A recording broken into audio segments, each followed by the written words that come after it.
भिटशा में ख़बर शामिल कंदासीं त university of Sufism and modern science Bhitshah जी शागिर्दियाणी पंहिंजी क़ाबिलियत जे बुनियाद ते तहक़ीक़ी इनाम माणे वरितो आहे। University of Sufism and modern science Bhitshah जी शागिर्दियाणी पंहिंजी क़ाबिलियत जे बुनियाद ते तहक़ीक़ी इनाम माणियो।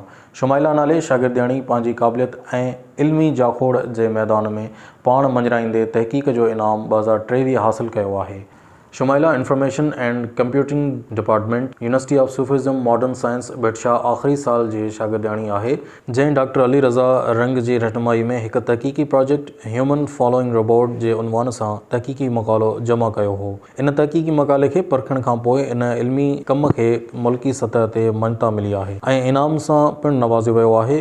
VC professor doctor Parveen Munshi जो चवणु आहे त असां जे लाइ इंतहाई ख़ुशी जी ॻाल्हि आहे त पुठिते पयल इलाइक़नि जूं नियाणियूं तालीम जे मैदान में अॻभरियूं थियण जे जाखोड़ आहिनि। University of Sufism and modern science Bhitshah में जदीद तालीमी निज़ाम आहे। हर ख़बर बर वक्त ख़बर ॾिसंदा रहो न्यूज़ लाइन 1।